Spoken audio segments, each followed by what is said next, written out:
Bem-vindo ao Provoca SJ, um podcast da Companhia de Jesus, onde a fé se encontra com a dúvida, onde a Igreja caminha com o tempo e onde o Evangelho provoca o coração e a razão. Reunimos os três habituais, o Samuel Beirão, o Duarte Rosado e o Nelson Faria, que sou eu, habituais sacerdotes da Companhia de Jesus aqui neste Provoca. E hoje, ainda que estejamos a estimular acima de tudo os vossos ouvidos, gostávamos que abrissem os olhos para a questão da leitura. Porquê é que hoje havemos de ler? O Papa Francisco, no verão de 2024, publicou uma carta cujo tema era o papel da literatura na educação de hoje. E tem imensa piada, que parece que num tempo que está saturado de ecrãs, o Papa Francisco diz: olhem para livros, olhem para as histórias, arrisquem palavras lentas.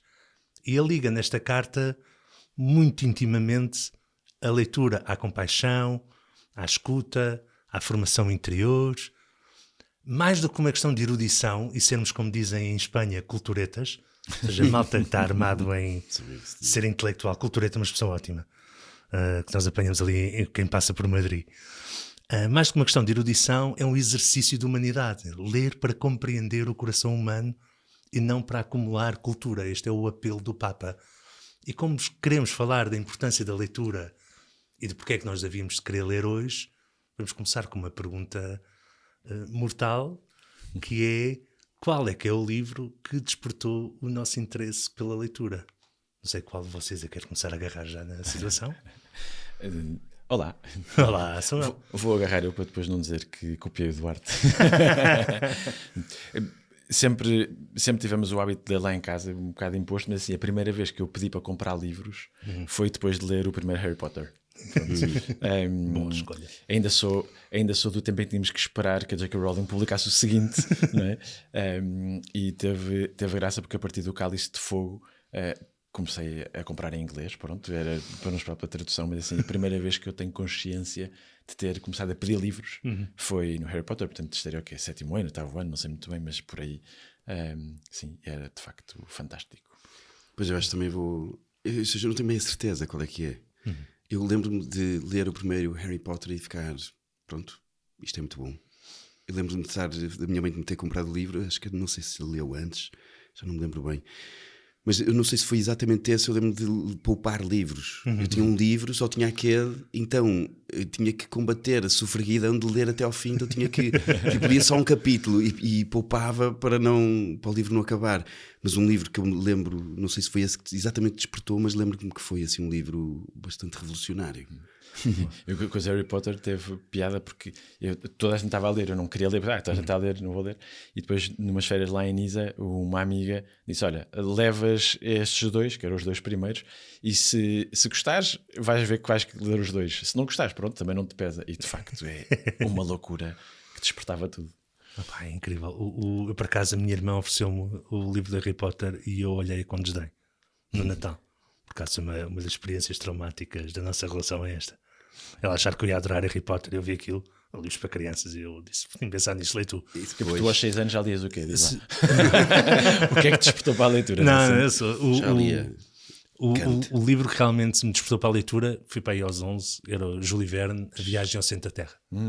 Foi um livro que eu li numa tarde e fiquei fascinado por aquilo, ao ponto de, que pequena confissão pública, ao fim de lê-lo 3 ou 4 vezes no ano, roubei-o da biblioteca. Mas já é. Portanto, fiquem a saber, já foi há imenso tempo e eu levei o livro desculpa. da escola onde eu Vai lá, andava. A escola sem vai. mais esse Casal de São Brás na altura. Portanto, se está a faltar a viagem ao centro da Terra da Europa à América, fui eu. Eu acho que não está lá a minha casa. Já houve crimes anunciados em podcasts, cuidado. Eu acho que já prescreveu, mas de qualquer maneira eu ofereço-me para suprir esta falta, que isto é bastante vergonhoso. Realmente, todas as aventuras. Tem imensa piada que nós agarramos todos em livros de aventuras. E acho que realmente os livros de aventuras têm uma capacidade de abrir e puxar pela imaginação.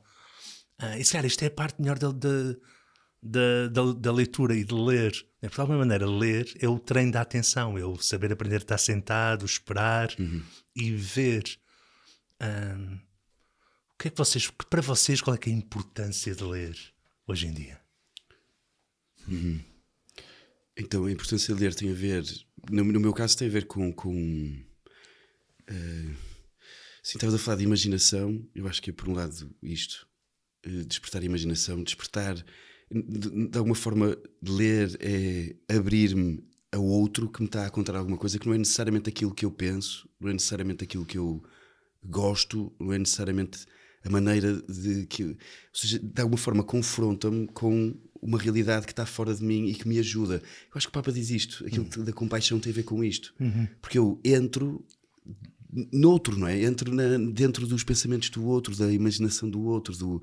Eu acho que isto ajuda a compreender quem é que tem à frente, não só o escritor, os personagens, mas todas as outras pessoas. Pois, parece-me que é exatamente um treino da atenção e do tempo lento. A leitura, sou eu que decido o tempo. Por exemplo, na música, no cinema, nas séries, no teatro, em quase todas as artes. Depois de pintura também eu sou eu que decido o tempo, de alguma forma. Mas na leitura, sou eu que decido o tempo da leitura. E posso parar. O Afonso Cruz falava de uma coisa muito bonita. Ele falava dos livros, ele gostava dos livros que fazem levantar os olhos. Não é de estar a ler e de repente... Eipa!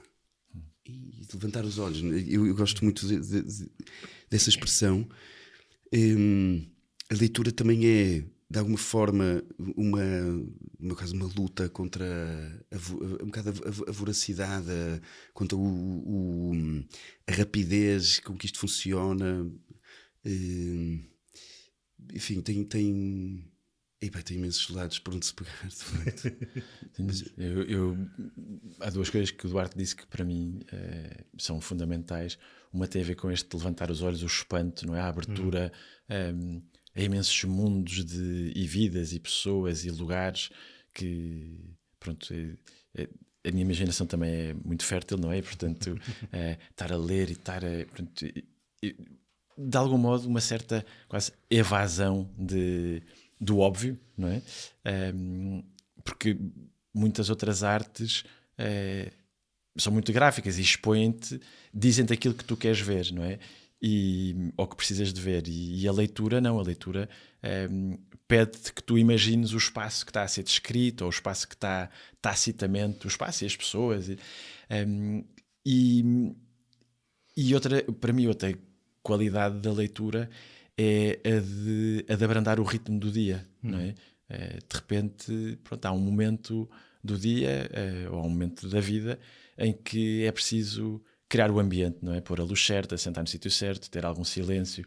E, portanto, para mim a leitura também serve muito para me compassar com um ritmo que não é o ritmo de fora, não é? É quase um ritmo interior. Sim, tem outras coisas. Lembra-me disto também, que é da questão do alimento, de alimentar bem. Porque não sei se falámos disto no outro episódio sobre descanso, já confesso que já não me lembro, mas eu acho que o descanso não devia ser só desligar a cabeça. Porquê? Porque senão torna-se só uma espécie de pausa que eu ponho à minha atividade. Eu acho que o descanso devia ser alguma coisa que alimentasse a existência. Alimentasse bem, porque depois podemos alimentar-nos mal. E a mim parece-me que a leitura é um alimento, digamos assim, humano. É como se fosse, eu vou dizer uma expressão um bocado estúpida, que me sai agora, um bocado estúpida, mas tipo uma oração, uma oração que não necessita necessariamente de fé. Ou seja, um espaço em que eu entro numa profundidade maior, em que entro num... Também uma coisa importante para mim nisto que dizes é a quantidade de emoções que a leitura também desperta, não é? Há uma série de emoções do dia-a-dia que vão e vêm, é normal, mas a leitura, se calhar também por isto que tu falavas, Duarte, do tempo lento que a leitura supõe, a leitura obriga a demorar na emoção que provoca. Não é? Eu lembro-me de... uma confissão pública também, lembro-me de ter lido um livro do Paulo Coelho. Eu li 3. Este que estou a falar é o Verónica Decide Morrer. Também li esse. E eu lembro-me de ter atirado o livro contra a parede. Eu estava tão irritado com o que estava a acontecer que, pronto, era adolescente, estava irritado e atirei o livro. Não é? Mas esse livro me chocar um bocado. Sim, fiquei aborrecido. Pronto, e à medida depois que os anos também vão passando e vamos conhecendo também outras emoções, mas tens esta capacidade e como muitas vezes, pelo menos no meu caso, a leitura é uma coisa que eu faço sozinho, não me dá pudor dar uma gargalhada, chorar, comover-me, olhar para cima. Portanto, também desperta estas emoções. Sim, eu acho que a literatura, e acho que para mim teve um impacto maior pela questão do mal. E é uma maneira de quase fazer uma catarse do mal, né? Principalmente quando é boa literatura e mostra-nos a complexidade do... As pessoas não são boas. Não é tipo os bons e os maus, não é os índios e os cowboys. E acho que foi aqui que a literatura me agarrou. Foi quando eu passo dos desenhos animados e de polícias e ladrões para o... Espera, esta pessoa é real. E é complexa. E este tipo é um tipo que era mau, mas está-se a tornar bom. Este tipo era bom, mas está-se a tornar mau. E de repente perceber aqui o drama da liberdade. E acho que esta é que é a potência da literatura que nos põe em caminho. Não é andar à procura. Eu lembro disto, revoltava-me um bocadinho às vezes a falar com os meus professores que estavam a fazer um bom trabalho. Você está a dizer, não é andar à procura de um bom modelo moral, mas pôr uma realidade. Quando tu lês um Lolita do Nabokov, eu lembro que foi daqueles que me chocou ou escandalizou, porque eu era adolescente, vinha daquelas coleções do Público, teve uma coleção incrível. 1000 folhas, acho que se chama. Exatamente, sim, era isso. Pá, eu lembro de estar a ler o Lolita. Pá, Lolita é a história de um homem que se apaixona por uma miudinha de 14 anos, acho eu, e eu de repente começo a empatizar com ele. Eu lembro de ficar muito confuso interiormente. Como é que um adulto... Como é que este tipo escreveu um livro tão bem... Ou seja, demorei algum tempo a ter que chegar à pergunta certa, que é... Como é que este livro foi tão bem escrito que nós, em vez de simplesmente detestarmos o objeto, compreendemos a fragilidade deste tipo? Sem concordar com ele. Ou seja, nunca achei que o que ele tivesse a fazer fosse bom, mas de repente eu revejo a humanidade e a fragilidade daquilo. Pá, e a literatura tem este condão, principalmente os russos. E é falar disso. E acho que esta cena para Flannery O'Connor é que me abre este caminho do... Ela tem uma frase incrível que é: a ficção revela o mistério da humanidade através da carne do mundo, ou o mistério da graça através da carne do mundo. E acho que isto é para nos tornarmos peritos em humanidade, ler dá cabo das simplificações e do fanatismo. Acho que é daqui que vem o Papa Francisco querer que nós... A importância da leitura. E o engraçado é que o Papa Francisco ia escrever esta carta para a formação dos seminários, que eu já por si só acho maravilhoso, e depois não diz, ou seja, a leitura espiritual está a pressuposto, aqui te fala-se de literatura. É para dizer que a literatura é uma coisa importante na formação. E depois ele decidiu, não, isto é para toda a gente. Que maravilha. Falaste dos autores russos, não é? Eu tive uma fase russa e acho que de vez em quando preciso de lá Quem ir. nunca? Porque... Desculpa, quando dizemos russos, normalmente é século XIX, Tolstói, Viagem para o Dostoiévski, viagem para o século XX. O romantismo, o existencialismo. Sim. É uma fase... a complexidade das relações entre aquelas personagens, o contexto, muitas vezes estou a pensar em Dostoiévski, Irmãos Karamazov, enfim, é o obrigatório, não é? Às tantas, quando o contexto, não é? As salas, as ruas também são personagem do livro, não é? E tu fazes falta naquele sítio para completar.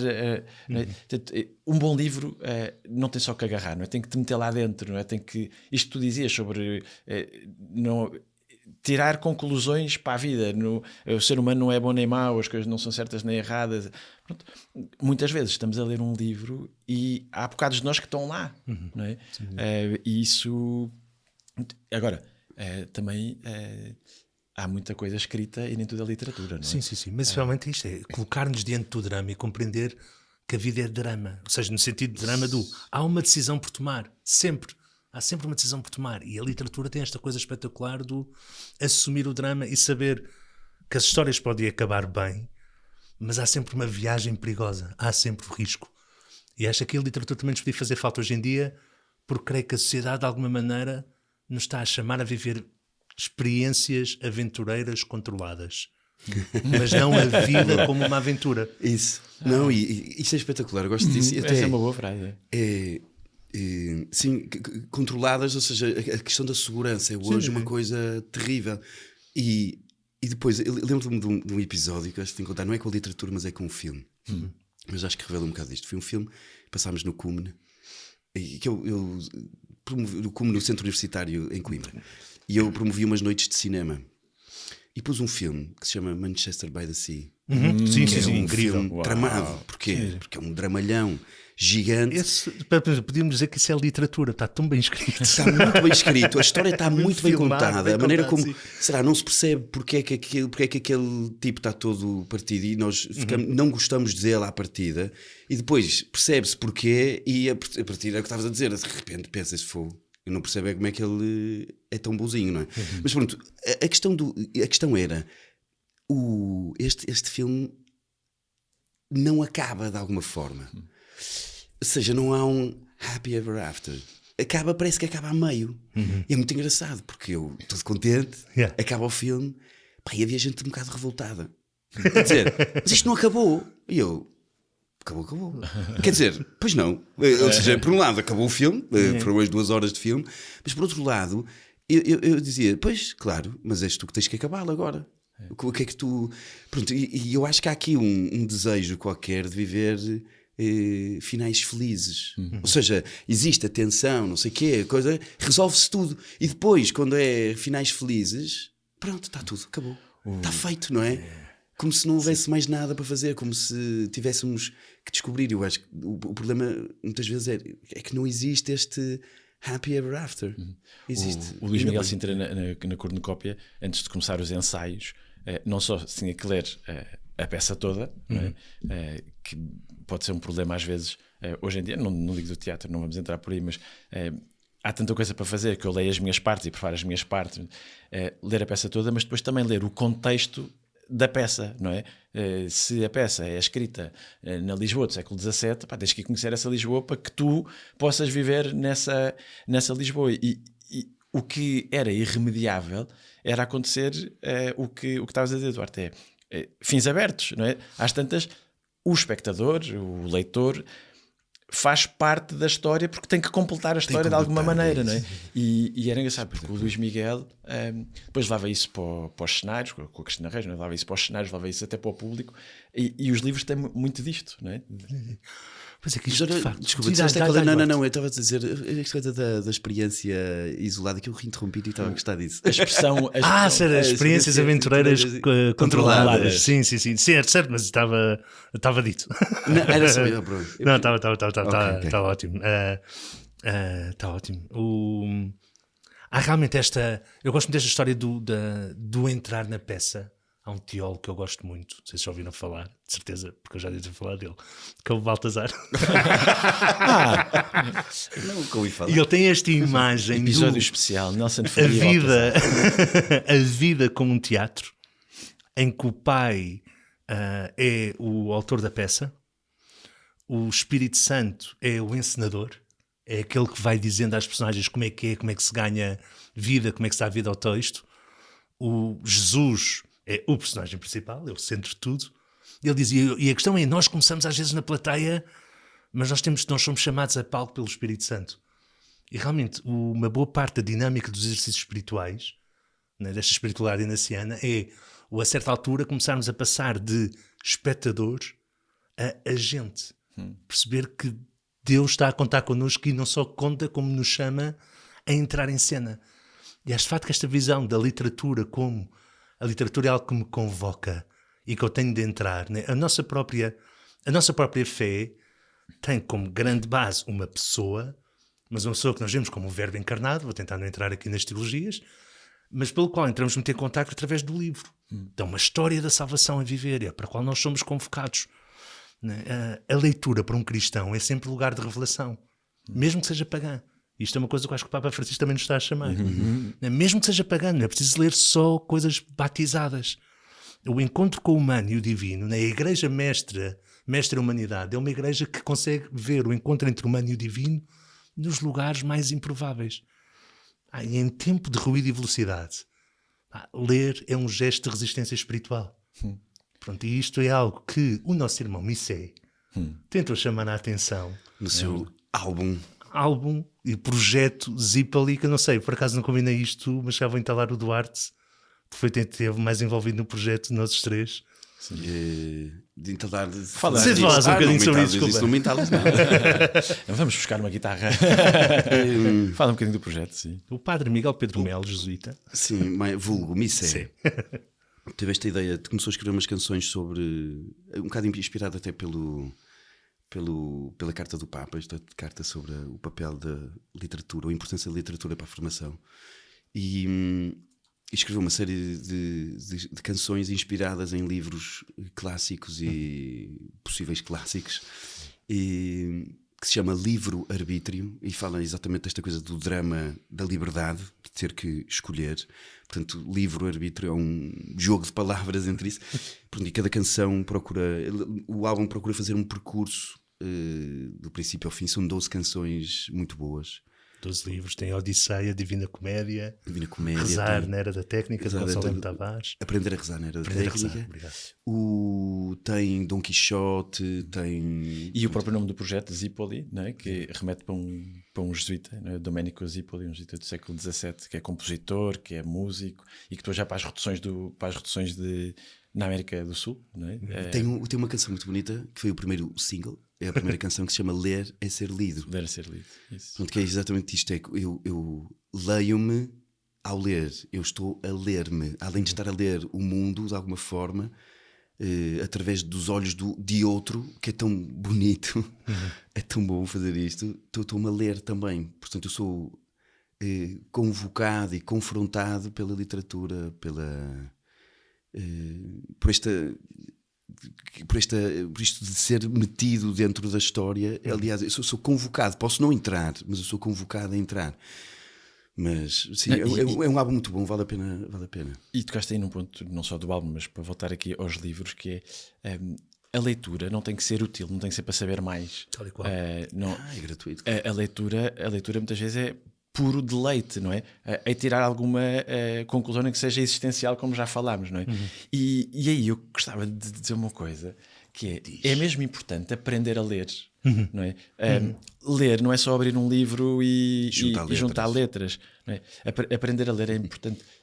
Isso pode-se fazer sozinho, mas também de certeza que todos temos alguém. A primeira pergunta, não é, que fizemos foi: qual é que foi o livro que nos fez gostar de ler? Mas quem é que foi a pessoa que nos fez gostar de ler, não é? Que pode ser quem for. Mas eu gostava de falar de duas pessoas mesmo importantes, não só por elas, mas pelo cuidado e pela atenção, que foram duas professoras que eu tive. Uma professora português, Cristina, e uma professora de filosofia, Maria do Carmo, que mais do que os conteúdos das disciplinas programáticos no secundário, faziam que nós gostássemos de entrar nos livros, que pensássemos, não é? Os testes desta minha professora de português não era o que é que diz essa de Queiroz nos Maias, o que é que para ti, não é? Boa. Isto é importante. E a professora de filosofia, a turma era pequenina, não é? Eu estava em humanidades, estávamos a ter as humanidades, na verdade. Não? É verdade, sim, estamos. Senão este programa seria sobre engenharia. Insurreição nos tempos de hoje, somos todos de humanidades. Este episódio seria sobre engenharia. Mas, estruturas do teu armado. E esta minha professora de filosofia, a nossa professora de filosofia, Maria do Carmo, fazia uma coisa espetacular, que era, sentava-nos à volta da mesma mesa, né? Dava por supor que nós tínhamos lido antes alguma coisa, e os livros que ela escolheu de filosofia, o Górgias, o Discurso do Método, explicou-nos antes porque é que escolher aqueles livros, que era importante nós, com 16, 17 anos, lermos aquilo. E então as aulas não eram sobre o livro, ou ler à vez, agora tu és o Górgias, tu és o Platão. Era, ok, do que leste, o que é que aprendeste? Pronto, e isto é uma pergunta para os livros todos, não é? De como é que isto me mudou a vida? E portanto fica aqui o meu obrigado a estas duas professoras muito queridas e que nos ensinaram, pelo menos a mim, ensinaram a ler. O que eu senti na escola sempre foi, em português, era que não me ensinaram a ler. Que ensinaram no primário, eu aprendi a ler, aprendi a gramática. A certa altura, eu não preciso de saber o que é que o Programa Nacional de não sei quê do Ensino diz sobre o Cesário Verde. Pá, ensina-me a ler aquilo. Ou seja, eu acho que isto é um problema, mas é mesmo sério. O que é? A mim mataram-me Camões. Completamente. Eu lembro de ter gostado de ler os Lusíadas quando era puto, porque tropecei, achei piada, não percebia 1/10, mas li.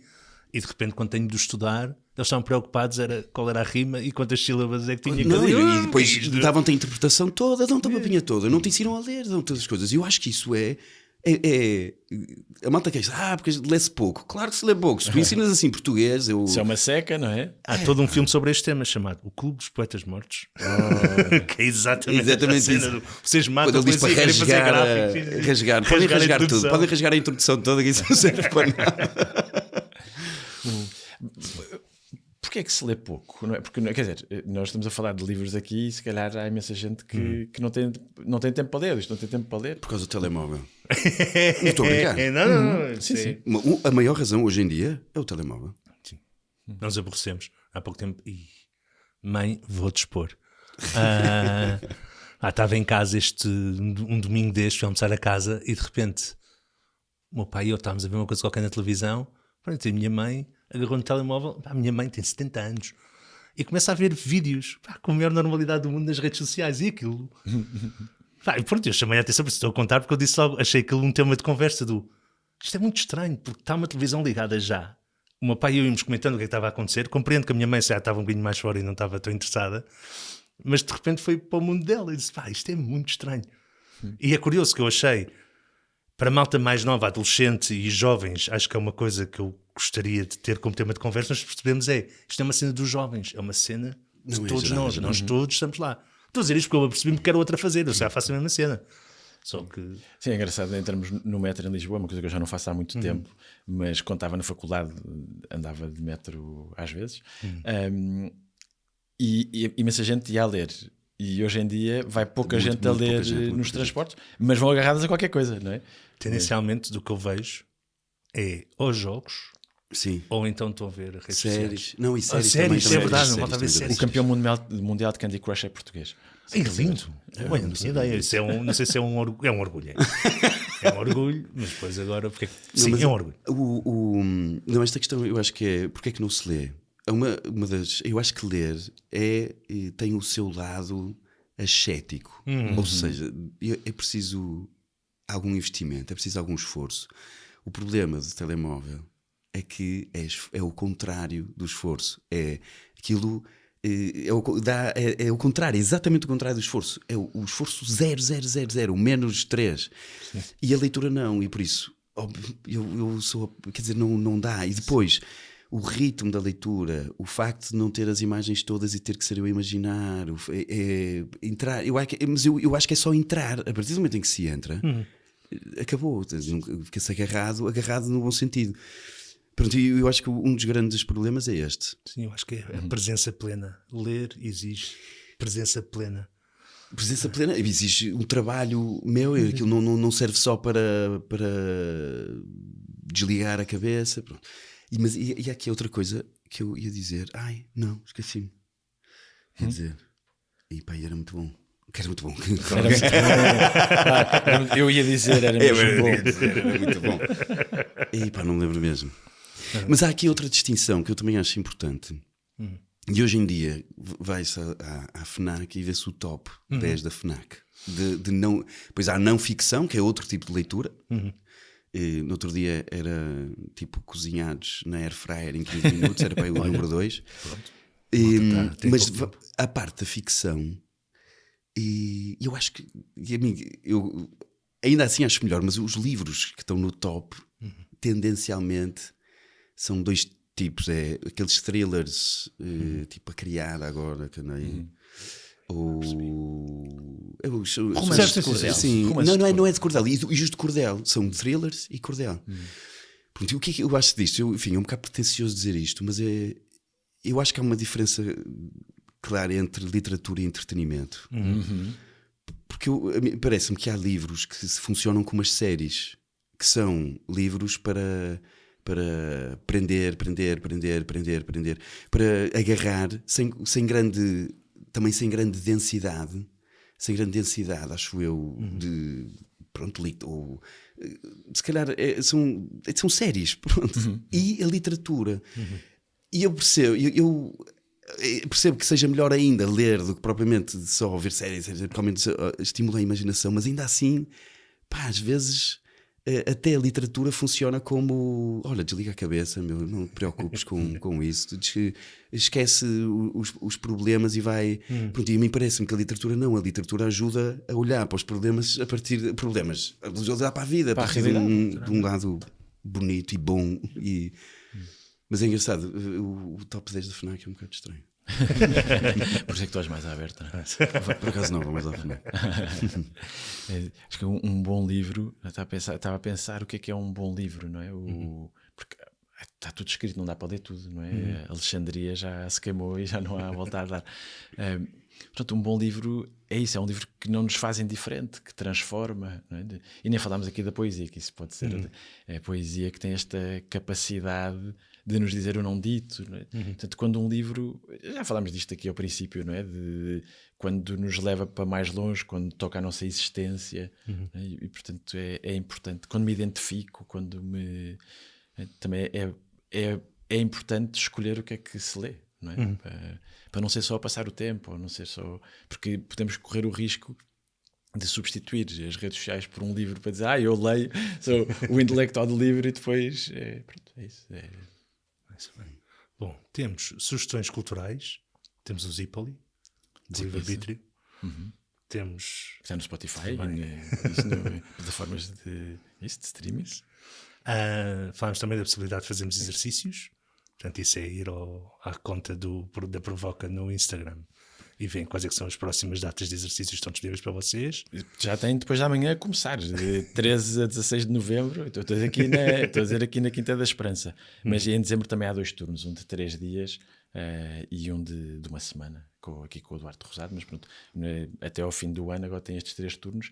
Se quiserem arriscar, tipo, eu nunca fiz exercícios e agora ouvi este episódio e deixa lá ver, pronto, vão já a quintadasperança.org e inscrevam-se já, se ainda houver vagas, não sei, se não para dezembro. Depois temos também um outro anúncio, que é no mês de novembro, algures, há de sair um episódio de nós os 3 a conversar com o Tomás Magalhães no Despolariza. Portanto, isto vai acontecer, já foi gravado. Ficamos agora à espera de quando é que sairá lá. Bem, na segunda semana, provavelmente novembro. Na terceira semana, na segunda quinzena de novembro. E de resto, o que é que temos para vos dizer? De facto, a literatura é um lugar de revelação. A literatura é um sacramento do real, se quiserem dizer isto alguma coisa. Ou seja, é de facto uma presença grande de Deus, né? A literatura tem a capacidade de nos mostrar o Deus escondido no comum. E nós, ao arriscarmos este tempo lento, ao arriscarmos dar este espaço para entrar no coração de outros, vamos tornando cada vez mais sensíveis ao nosso próprio coração. Portanto, leiam muito. Não tenham problema em enganar-se e enganarem-se no livro, passem para o próximo. Ouçam muita música e boa música para cada vez mais termos um coração sensível à humanidade, à própria e ao dos outros. Se gostaram deste episódio, obrigado por estarem por cá. Passem aos amigos que nós fazemos a todas as coisas que são boas. Partilhem, sigam-nos no Instagram e, acima de tudo, arrisquem boas leituras, que é sempre um risco. Obrigado. Obrigado.